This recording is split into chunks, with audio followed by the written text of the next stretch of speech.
بەڕێزان هەموو لاک بەخێر بێت. دیارە نیسابەکە تەواوە. دەست بە کردنەوەی ئەم دانیشتنە دەکەین.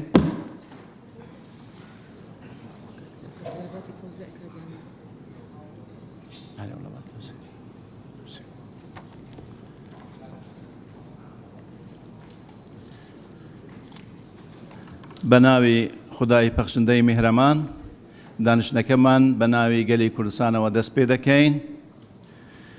خولی چوارەمی هەڵبژاردن ساڵی پێنجەم دانیشتنی دەستپێک ڕۆژی دانیشتن 7/5/2018 بەرنامەی کاریکردنەوەی خولی پەرلەمان بە پێی حکمی مادەی یەکەم لە یاسای ژمارە یەکەم ژمارەیەکی ساڵی 2017 یاسای درێژکردنەوەی خولی هەڵبژاردنی چوارەمی پەرلەمان و هەردوو برگەی 1 و 2 لە مادەی 54 برگەی 2 لە مادەی 17 و برگەی 1 لە مادەی 18 لە پەیرەوی ناوخۆی پەرلەمانی کوردستان عێراق ژمارەیەکی ساڵی 1992 هەموارکراو بڕیار درا کاتی دانیشتنی دەستپێکی خولی گرێدانی بەهارەی ساڵی پێنجەم لە خولی هەڵبژاردنی چوارەمی پەرلەمانی کوردستان عێراق لە کاتژمێری 11 پێشنیوەڕۆ ڕۆژی دووشەمبە ڕێککەوتی 7/5/2018 بێت و بەرنامەی کاری دانیشتنەکە بەم شێوەیە بێت. یەکەم 1 دقە بێدەنگ وەستان بۆ ڕێزلێنان لە گیانی شەهیدانی کورد و کوردستان و عێراق لەگەڵ مارشی نەتەوەیی. دووەم کردنەوەی خولی بەهارەی ساڵی پێنجەم خولی هەڵبژاردنی چوارەمی پەرلەمانی کوردستان عێراق لەلایەن بەڕێز جێگیری سەرۆکی پەرلەمانەوە. سێەم وتاری بەڕێز جێگیری سەرۆکی پەرلەمانی کوردستان عێراق بەبوونەی دەستپێکی خولی گرێدانی بەهارەی ساڵی پێنجەم لە خولی هەڵبژاردنی چوارەمی پەرلەمانی کوردستان. بەڕێزان دەست بە خاڵی یەکەم دەکەن لە بەرنامەی کار وەستان چەند ساتێک ڕێزگرتن بۆ گیانی پاکی شەهیدانی کورد و کوردستان و عێراق. فەرموون بەڕێزان لەگەڵ مارشی نەتەوەیی فەرموون.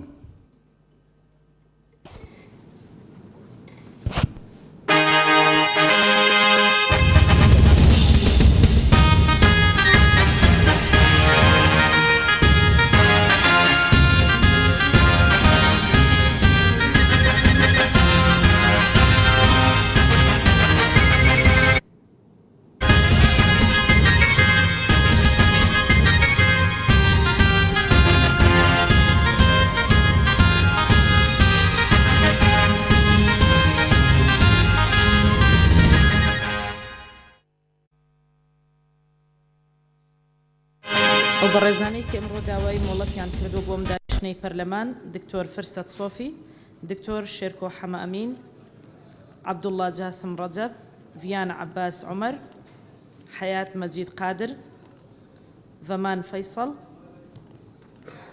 ئەنەس محەممەد شەریف، مونیرە عوسمان، بێستون فایق، باپیر کامەلا سلێمان، حسێن ئیسماعیل حسێن ببورن، سۆران عومەر، شێرکۆ جەودەت، سیهام عومەر، عادل عەزیز، دکتۆر ئیبراهیم سمۆ، خەڵەف ئەحمەد، تەلار لەطیف، سەرکەوت سەرحەد، زانە عەبدوڕەحمان، ئاواز جەنگی، مستەفا ئەحمەد. زۆر سپاس. سپاس بۆ بەڕێز سکرتێری پەرلەمان. بەڕێزان برگەی سیەم وتاری بەڕێز جێگیری سەرۆکی پەرلەمانی کوردستانی عێراق بەبوونەی دەستپێکی خولی گرێدانی بەهارەی پێنجەم لە خولی هەڵبژاردنی چوارەمی پەرلەمانی کوردستان پێشکەش بە ئێوەی بەڕێز دەکەین. بەناوی خوای گەورەی میهرەبان، بەناوی شەهیدانی سەرفەرازی کوردستان، بەناوی گەلی کوردستان و خەڵکی خۆڕاگری کوردستان، بەناوی دەستەی سەرۆکاتی پەرلەمان بەخێرهاتنی گشت ئەندامانی پەرلەمان دەکەین و دانیشتنەکەمان دەست پێ دەکەین. کە دانیشتنیکردنەوەی خولی بەهارەی ساڵی پێنجەمی خولی هەڵبژاردننی چوارەمی پەرلەمانی کوردستانە. هێوادارین ئەم خولەش وەکو خولی پاییزەی ئەم ساڵی پەرلەمان دەرفەتێک بێت بۆ پەسەندکردنی چەندین یاسایەک بۆ بەرژەوەندی خەڵکی کوردستان، هەروەها دەرفەتێک بێت بۆ پەسەندکردنی یاسای چاکسازی کە خەڵکانێکی زۆر چاوەڕێی دەکەن. بەڕێزان، ئێمە دەزانین بارودۆخی ئێستای هەرێمی کوردستان بارودۆخێکی هەستیارە و بە قوناغێکی هەستیار تێدەپەڕێت.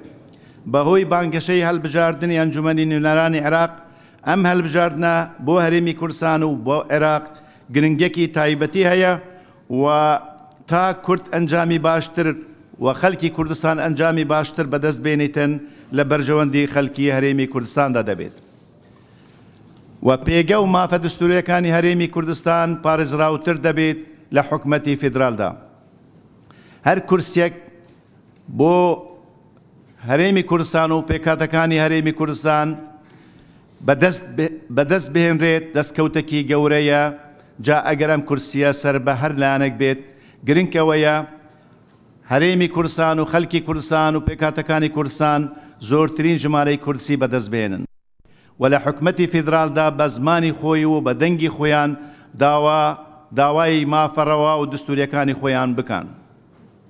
ئاماجی هەموو لایەنە سیاسەکان بەرگریکردنە لە مافەکانی خەڵکی هەرێمی کوردستان و بەرزکردنەوەی دەنگی گەلی کوردستانە و بەرگریکردنە لە مافەڕەوە و دستوریەکان لە عێراقدا. کەواتە هەموو لایەنەکان یەک ئامانجیان هەیە، بەڵام بۆ بەدەهێنانی ئەم ئامانجە پێویستیمان بە یەکتر قبولکردنە، جا بۆ ئەمڕۆ لە بانگەشەی هەڵبژاردن و بۆ ئەو کاتەی کە دەچنە ئەنجومەنی نوێنەرانی عێراقی فیدرال. بۆیە پێویستە بانگەشەی هەڵبژاردنەکان لەسەر بنەمای دیموکراسی و یەکتر قبولکردن بیت، یەکتر قبولکردنی لایەنە سیاسەکان و یەکتر قبولکردنی تێکڕایی کەمەنەتەوەیەکان و پێکاتەکان، هەروەها پەیڕەوکردنی بنەما دیموکراسیەکانی هەڵبژاردن.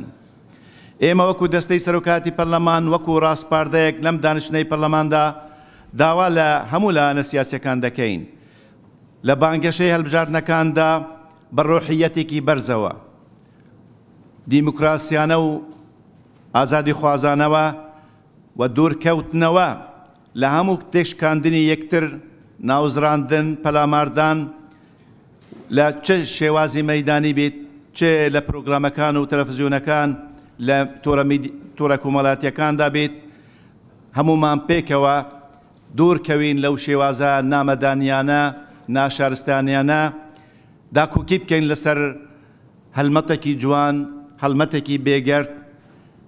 داوا لە هەموو لایەنە سیاسەکان دەکەین کە بە شێوەیەکی ئاشتیانە و دیموکراسی و بازهێنان لە دژاتی یەکتر بانگەشەیە بۆ هەڵبژاردن بکەن و ئاگاداری کادیران و هەموو ئەو کەسانەی کە لەم هەڵمەتانەدا پەشدار دەبن ئاگاداریان بکرێتن کە بەڕاستی جوانکردنی کوردستان بە ڕەفتاری جوان ئەنجام دەدرێت. هەروەها جێی خۆیەتی جەخت بکەینەوە کە چەند مانگێک لەبەر ئەم خولەی پەرلەمان ماوە، کار بکەین بۆ دەرچواندن و هەموارکردنی چەندین یاسای گرنگ و لەسەرەوەی هەمویانەوە کە پێشترش باسمان کرد ئامادەکاری بۆ هەڵبژاردننی خولی پێنجەمی پەرلەمانی کوردستان و هەروەها چەخت لەسەر ئەوە بکەینەوە هەڵبژاردننی پارێزگاکان، ئەنجومەنی پارێزگاکان لە کاتی ساتی خۆیدا ئەنجام بدرێت، پەلە بکرێت بۆ ئەوەی ئەو هەڵبژاردنە، هەموو ئەو هەڵبژاردنە پرۆسەکانی پەیوەستن بە هەرێمی کوردستان هەمومان چەخت بکەین کە لە کاتی خۆیدا ئەنجام بدرێن. و لەم بارەوە لەگەڵ حکومەتی هەرێمی کوردستان هەماهەنگی تەواومان کردووە و هەماهەنگی تەواو دەکەین بۆ ئەوەی ڕۆژی هەڵبژاردننی پەرلەمانی کوردستان دیار بکرێت و بەپێی زانیاریەکانی ئێمە ئەمڕۆ نووسراوەک لەو بارەوە ئاراستە دەکرێت.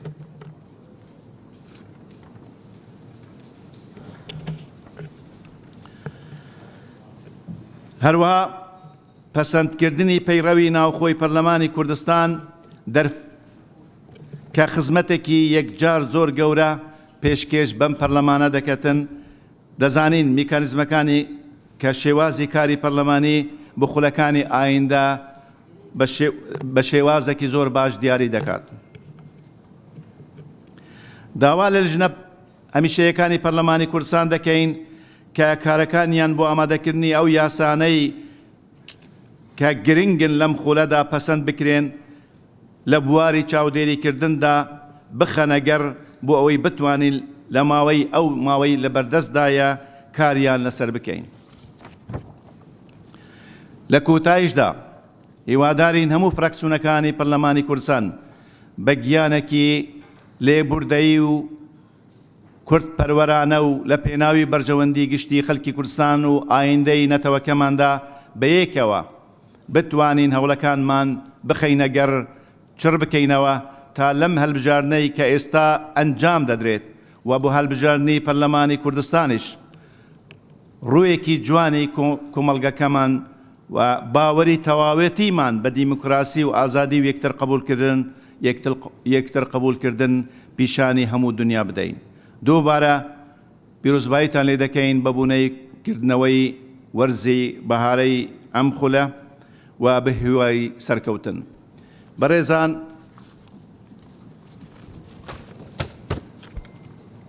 ئێمە ئەم دانیشتنە کۆتایی دێنین و خاڵی نظامی وەرناگرین. سپاسی هەموو لاک دەکەین. دانیشتنەکە کۆتاییات.